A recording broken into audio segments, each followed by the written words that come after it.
नहीं, मैं तो इतना मैं इनका सुन रहा था वक्तव्य, मुझे तो बहुत अच्छा लगा और बहुत ही बात को गहराई से इन्होंने कहा कि हम सब लोगों को आना पड़ेगा, जुड़ना पड़ेगा और हम जब देश धर्म की बात करते हैं, राष्ट्र की बात करते हैं, तो सबका उसके अंदर एक रोल है, सबका एक सहयोग है, सबका उसके अंदर एक ड्यूटी है और हमको एक अच्छे सिटीजन होने के नाते ड्यूटी बाउंड है अपनी कंट्री की।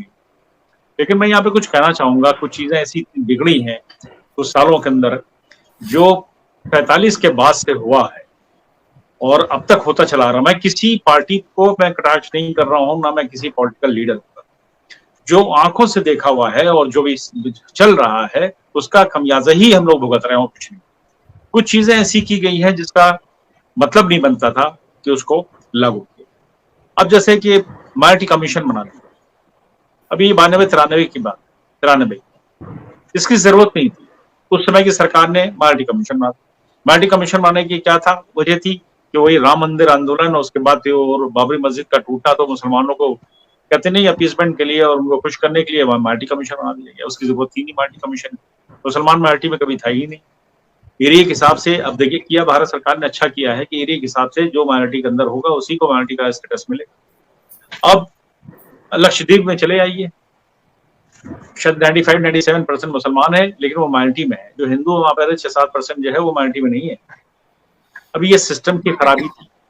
तो इस तरह से अगर आप देखिएगा, जैसे अभी त्रिपाठी जी एक बात कह रहे थे कि ये सब सनातनी है, तो मैं उनकी बात को वो मैं कहीं काटना नहीं चाहता हूँ, वरिष्ठ हैं वो, मैं उनकी बात को लेकिन यहाँ पर मैं थोड़ा सा चीज कहना चाहूंगा। ये 135 करोड़ के अंदर जो मैंने 100 करोड़ कहा था सनातनी है, 35 को मैंने सनातनी नहीं कहा था, वो हिंदुत्व से जुड़े हैं, ना कि सनातनी। वो हिंदुत्व के से जुड़े हुए हैं क्योंकि इस अखंड भारत हुआ करता था। ये अफगानिस्तान से लेकर बर्मा तक मैंने शुरुआत वहीं से करी थी। अखंड भारत जब था ये सब कन्वर्ट भी हो गए, जो चाहे क्रिश्चियन बन गए हो, मुसलमान बन गए हो, सिख पंथ आ गया है, लेकिन ये सब जो थे हिंदुत्व के अंदर थे, भारतीय थे और यहीं के थे। उसमें अब वही मैं कहता हूँ, मेरी लाइन है, अक्सर बोलता रहता हूँ कि भाई ये कितना मुसलमान आया था घोड़े पर बैठ के, जरा बताइए कितने आए थे? आए थे तो मरे भी थे, मराठों की जंग में भी मारे गए, उधर राजपूतों ने भी उनको मारा, तभी से मारा। और जैसे कि अक्सर मुसलमानों का बयान आता है कि हमने इतने साल राज किया, कहाँ किया?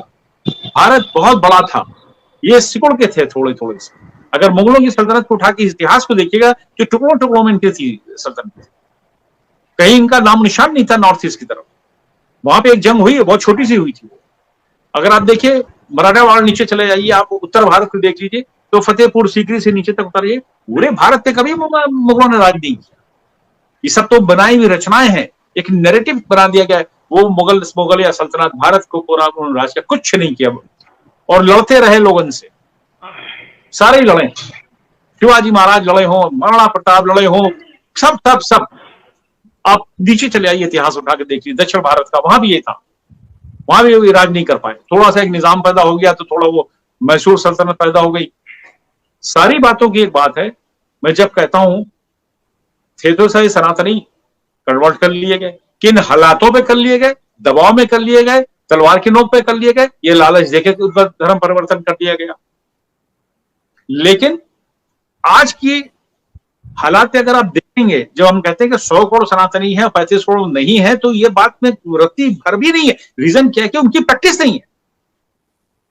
अब मुसलमान को कहिएगा सनातनी तो लड़ने को तैयार हुआ था, जब वो वंदे मातरम करने को तैयार नहीं, तो जबरदस्ती क्यों जोड़ के उनको वंदे मातरम कहकर उनको सनातनी कहें? क्यों कहें भाई? सनातन शब्द की भी जो हम बेइज्जती कर रहे हैं, सीधी सी। उचित बात है, उचित बात है, बिल्कुल सही, बिल्कुल सही, उचित बात है। हम चाहे उनको जोड़े उनके साथ।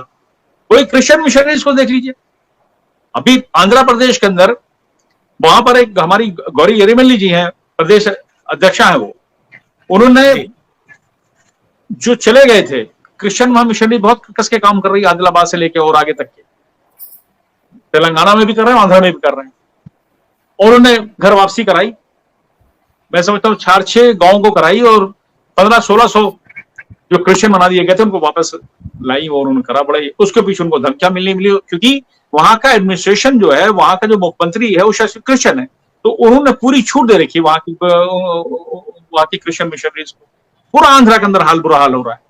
वो अनंतपुर का एरिया देख लीजिए, वहां बुरा हाल है उनका। मछलीपट्टनम साइड देख लीजिए, पकड़ पकड़ के जबरदस्ती कहीं लालच में, कहीं धमकी दे दे के ऐसा दबाव बना कि उनको धर्म परिवर्तन हो रहा है।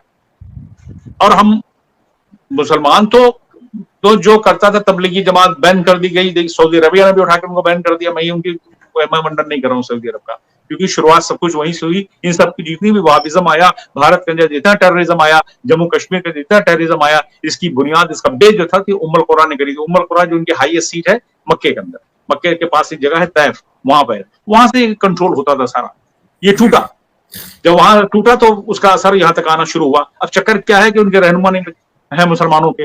पाकिस्तान का रहनुमा सऊदी अरब था, अब नहीं है। वहां का जो प्रिंस सलमान, उसने हाथ उठा लिया, खींच दिया, कहता है सब बदमाश है। 200 हदीसों को कैंसिल कर दिया उस बंदे ने। 200 हदीसें कहा ये फ्रॉड है, ये मौलाना ने लिखी है। और वो हदीसें जो यहाँ के देवबंद वाले और यहाँ के लखनऊ के नदवी वाले पढ़ाते हैं उसको, जिसको सऊदी अरबिया ने बैन कर दिया। भारत के मुसलमान तो असली मुसलमान है, सऊदी वाले तो अपने मुसलमान असली नहीं है ना। भारत के कहते हैं हमारी हदीसें ज्यादा सही हैं, वो तो फतवा जारी करते हैं नया मुल्ला, जी जो नया मुल्ला बनता प्याज बहुत खाता है, ये हाल है इनका। बिल्कुल बिल्कुल, नया मुल्ला बनता है तो प्याज बहुत खाता है, बिल्कुल। ये ज्यादा कट्टर बन गए। मतलब वो वहां का, अब उनको बुरा भला कहना शुरू। अब आज की डेट में सारा फंड उनका बंद हो गया देवबंद का, तो अब उसके नाम फतवा जारी हो गए। तो सबसे पहले जो मदरसा सिर्फ आज न्यूज आई भी है, सुप्रीम कोर्ट जो जितने भी सरकार से संबंधित है, सरकार से उनको जिनको पैसा जाता है, सारे मदरसों पर कर दिया कि आप डायरेक्ट भर्ती नहीं कर पाओगे ना बच्चों। इन लोगों ने ब्रेन वॉश किया है मदरसों में, सेमिनरीज के अंदर। ये तालिबानी पैदा किए गए, जिहादी पैदा किए गए। आपके जितने टेररिस्ट पाकिस्तान के अंदर देवबंद के पढ़े हैं भाई, हाफिज सईद यहीं का पढ़ा हुआ है।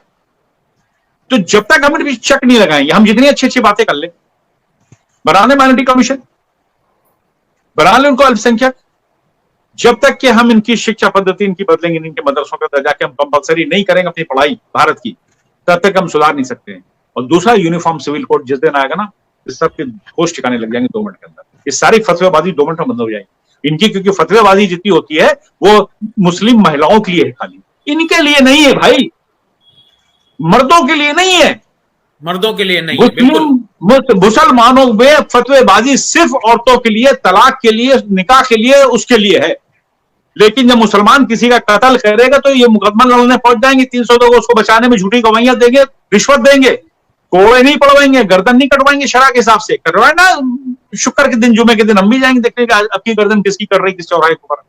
अरे शरिया लागू होनी तो पूरी तरीके से लागू करिए ना, सारे नियम कानून शरिया के हिसाब से करिए। आप शरिया सिर्फ औरतों के लिए लागू करते हैं, आप शरिया पूरी लागू कर दिए। मैं तो कहता हूं भारत सरकार से, मैंने तो कई जगह बोला है, मैंने सेमिनार में बोला है, कई डिबेट्स में मैंने कहा कि भैया शरिया कानून मुसलमानों पे तो लगा दीजिए पूरी तरह से। जो मुसलमान है वो शरिया के आएगा, वो हमारे इंडियन पेनल कोड में नहीं आएगा।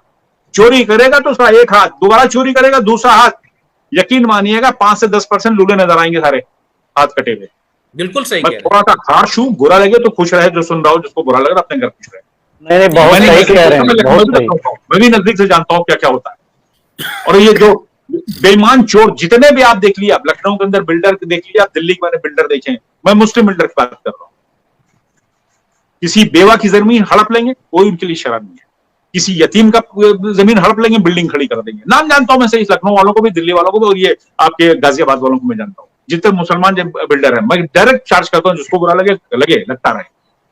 इन पे चेक लगाना पड़ेगा, इनका सोर्स देखना पड़ेगा, इनका पैसा कहां से आ रहा है, किसने फंड किया हुआ, इनका सोर्स देखना पड़ेगा। आपको 90% इलीगल पैसा मिलेगा इनके से, जिन लोगों बिल्डर बने बैठे में। मैं तो सीधे हमला करता हूं, बुरा लगे भरा लगे, मैंने क्योंकि जानता हूं, मैं देख रहा हूं अपनी आंखों से। हमको चेक लगाना पड़ेगा। देखिए, जो यूनिफॉर्म सिविल कोड की जब बात होती है ना, तो सबकी हालत खराब होती है। यूनिफॉर्म सिविल कोड जिस दिन लग गया ना भारत के अंदर, तो ये सारी जितनी गंदगी 2 मिनट के अंदर सही हो जाएगी। इस जितनी ये टेढ़ा चढ़ा बोला करते हैं ना, ये शरा की आड़ में ये कर लो, हमारे क्या हराम है तो हमारे क्या हलाल है, हराम हलाल है, इसके अलावा इनके पास कुछ नहीं।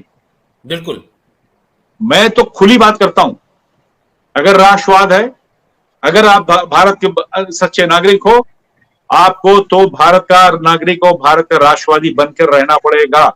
हमको अपने एजुकेशन सिस्टम को बदलना पड़ेगा कम से कम, जिसमें कि इनकी छोटे बच्चों को पहले ही से हम ट्रेन कर दें, उनको भारतीयता उनके अंदर ले आए।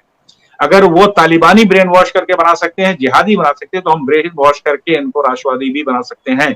हम लोग एजुकेशन में बहुत एडवांस है, हम इनका ब्रेन वॉश कर सकते हैं? नहीं कर सकते, बिल्कुल कर सकते हैं। हम इनके सिस्टम जितना मदरसों को सिस्टम को हमको कंट्रोल करना पड़ेगा। देखते हैं क्या पढ़ाते हैं ये। मैंडेटरी कर दिया जाए कि उर्दू नहीं पढ़ेगा, अभी कुरान शुरुआत ही नहीं करेगा, 8वीं बात करेगा, 8वीं तक पहले इंडियन एजुकेशन पढ़ाओ, उसके बाद अपनी मर्जी कर रखे। जरा सी बात होती है हल्ला करके सड़क पर चले आते। मैं तो खैर वो बात ही नहीं कर रहा हूँ, सड़क पर नमाज पढ़ना ये करना सब टॉपिक हो गए पुरानी, वो टॉपिक है ही नहीं। अगर यही अकल होती तो 150 एकड़ इनको मिल लेते, सही उपाय ले लेते, 5 एकड़ में सिकुड़ के रहेगा मुसलमान। अरे वो तो दे दिया, आप चलिए मैं एक और ले लेता हूँ लाइन। भाई हम इतनी उल्टा सीधा कहते हैं, बदनाम लोग कर देते हैं अक्सर, आप तो मुसलमानों को गाली देते हो, तो भैया मैं गाली इसलिए देता रहता हूँ कि आप सुधरने का नाम नहीं लेते हो। आप चाहे आप रसूल पैगंबर की बात करते हो, अगर आप रसूल खुदा सल्लल्लाहु अलैहि वसल्लम की बात करते हो, उनके परिवार की बात करते हो, राजा दाहिर ने उनके नवासों के बच्चों को बताया था, इमाम हसन के बच्चों को जो पीछा करता हुआ आया था अब्दुल्ला बिन कासिम सिंध नदी तक के, राजा दाहिर ने बचाया था। राजा दाहिर के लोग गए थे करबला के अंदर इमाम हुसैन की मदद करने के लिए। अरे मुसलमान तो ऋणी है भारत का, रसूल खुदा की खानदान को बचाने के लिए हिंदुओं को फौज गई थी, रेहब दर्द गए थे। शिया मानता है, ऋणी है, मुसलमानों का ऋणी है, हिंदुओं का मुसलमान, वो मुसलमान किसी फिरके का हो, रसूल को जो मानता है तो उसको ऋणी बनना पड़ेगा। आप यहाँ पे दंगे करते हो, आप यहाँ एंटी नेशनल हो जाते हो। और मुसलमान में कमी क्या है कि ये पढ़ा लिखा जाए, जितना मुसलमान अच्छा पढ़ लेगा, टेरिस आपको बड़े पढ़े लिखे मिलेंगे, जितना ये पढ़ने लगता है तो कट्टर बन जाता है। मैं तो इस बात से हैरान हूं। वो जाहिल जो सब्जी बेचता हूं फिर ठीक है, वो जाहिल फिर ठीक है कि उसकी औरत जो है तो बच्चों को नहला धुला के तिरंगा पकड़ाकर 15 अगस्त स्कूल को धक्का मार के भेज देती है। और जो पढ़ लिख गए हैं, अंग्रेजी बोलने लगे, वो कट्टर मुसलमान हो गए भाई। आप उनसे बात करिए तो इस्लाम को लेक्चर देना शुरू कर देगा, उसको एबीसीडी भी नहीं आती इस्लाम की, कुरान के सूरों को तोड़ मरोड़ के बताएगा। तो हमारे यहाँ सिस्टम बदलना पड़ेगा, सिस्टम बदलना पड़ेगा, एजुकेशन सिस्टम बदलना पड़ेगा। और खास करके जिस जो ऑर्गेनाइजेशन है वो 72 में बनी थी, ये all India Muslim personal board, उसका कोई वजूद नहीं, मुसलमानों को मानता नहीं है, जो मुसलमानों को लोगों ने ठेका ले रखा है। उनके यहाँ 252 मेंबर है, उनके यहाँ तो मुश्किल से कोई शिया होंगे उनके यहाँ। अच्छा। और रही शियों की बात, अभी मैं कहूंगा शायद वीडियो सुनने वाले बहुत सारे सुन रहे होंगे, मैंने फॉरवर्ड किया लोगों को, मैं महिमा मंडन नहीं कर रहा हूं शियों का। घर के अंदर झांक के देखिएगा तो सनातनी प्रैक्टिस कर रहे हैं, चाहे मरना हो, चाहे जीना हो, चाहे शादी हो, चाहे ब्याह हो, चाहे चौगड़िया हो, चाहे पल हो, चाहे समय हो, चाहे तारेनामा हो, जिसको जन्म कुंडली कहते, शिव में होती। तो जब कुछ भी भारत के अंदर, फिर वही यहां पे कहूंगा कि भारत के अंदर अगर जो प्रॉब्लम हमारे साथ है, हम जिस पर डिबेट कर रहे हैं कि हमको अपनी संस्कृति बचानी पड़ रही है अपने लोगों से, अरे ये भी तो हमारे ही हैं। हमसे जिनसे जंग लड़ रहे हैं वो हमारे विपिन रावत साहब नहीं रहे, स्वर्गीय विपिन रावत हमारे जो सीरियस साहब थे, उनका एक स्पीच थी, उसके अंदर उन्होंने कहा था हम 2.5 युद्ध से ग्रस्त हैं। ये 2.5 युद्ध जो है, एक हमारे उत्तर में हमारा दुश्मन है चाइना, एक हमारा पश्चिम में है जो पाकिस्तान, जिससे लड़ रहे हैं, लेकिन आधा युद्ध जो है हम इस धरती पे अपने घरों में लड़ रहे हैं, अपने शहर में लड़ रहे हैं, अपने मुल्क के अंदर लड़ रहे हैं, अपने देश में लड़ रहे हैं। अपनों से हम किन से लड़ रहे हैं? हम उनको नहीं पहचानते, उनकी शक्लें नहीं जानते, लेकिन हमारे दुश्मन हमारे लोगों के अंदर, भीड़ के अंदर शामिल है। और हमको युद्ध करना पड़ेगा, युद्ध करना पड़ेगा। और हम अपनी लाइन में, सीधी लाइन में एक बात कहते हैं, कहा न भाई न बेटा न भतीजा न गुरु, एक ही शक्ल उभरती है हर आईने में, आत्मा मरती नहीं जिस्म बदल लेती है, धड़कन जा छुपती है इस सीने की उस सीने में, धड़कन जा छुपती है इस सीने की उस सीने में, जिस्म लेते हैं जन्म जिस्म फना होते हैं, जो एक दिन फना होगा वो पैदा होगा, एक कड़ी टूटती है दूसरी बन जाती है। खत्म ये सिलसिला। हम अर्जुनी तो हैं, युद्ध तो करेंगे ही तुमसे, अपनों से करेंगे। मैं शायद ज्यादा बोल गया हूँ, भावुक हो रहा हूँ। हमारे लखनऊ के नहीं, आपने बिल्कुल सही बात बोली, आपने बिल्कुल सही बात बोली। और वास्तविकता है, और अपनों से जंग आजकल भारत में गृह युद्ध की स्थिति जो बना करके रखी हुई है, हर छोटी सी बात पर पे सर तन से जुदा की जो धमकी देने लगे हैं लोग, और बहुत सारे लोग उनको ये मेरी लाइन इसीलिए सर लेने लगे। ये हमारी लाइन इसीलिए है कि हम अपनों से लड़ रहे हैं, बहुतों को पहचानते हैं, बहुतों को नहीं पहचानते हैं, आधा युद्ध अपने देश में लड़ रहे हैं। हर व्यक्ति जो सर तन से जुदा की धमकी दे रहा है, और बहुत सारे लोग ओवैसी जैसे लोग और देवबंद जैसे लोग, देवबंद जैसी संस्थाएं और जो आपका all India personal law board है, ये इस तरीके के लोग इनको बढ़ावा दे रहे हैं, फंडिंग दे रहे हैं। और एक बड़ा ताजा उदाहरण ये है टी राजा जी का, जो तेलंगाना में हुआ, कि वहां पर उनको जमानत मिल गई। जमानत मिलकर के कोर्ट ने कहा कोई ऐसी आपत्तिजनक बात नहीं है, लेकिन उनके दबाव में, ये हमारी कमजोरी है, हमारी अपनी कमजोरी है कि उनके दबाव में और ओवैसी जैसे लोगों के दबाव में उनको दोबारा गिरफ्तार कर लिया गया। पीडी एक्ट जैसे उनपे लगाया गया जिसमें 6 महीने की जमानत नहीं होती है। वहीं पर 90 लोग गिरफ्तार किए गए थे जिन जो तन से जुदा का नारा लगा रहे थे, लेकिन उनको दामाद बना करके उनको ससम्मान बरी कर दिया गया। तो बताइए, हमारे भारत में हम उस स्थिति में पहुंच रहे हैं कि हम हिंदू अपनी बात भी नहीं रख सकते हैं, और मुसलमान जो सरतन से जुदा की धमकी दे रहा है, वो लगातार आग लगा रहा है, सबकी हत्याएं कर रहा है, तो वहां पर उनका समर्थन करने वाले लोग खड़े हो जाते हैं। और बड़ी बहुत ही गंदी स्थिति हमारी ये है कि रात में उनको बचाने के लिए 2 बजे कोर्टें भी खुलती हैं और वकील भी खड़े हो जाते हैं उनके पक्ष में। जी, सुधाकर भैया कुछ कह रहे हैं। यार संविधान अलग है, एक बात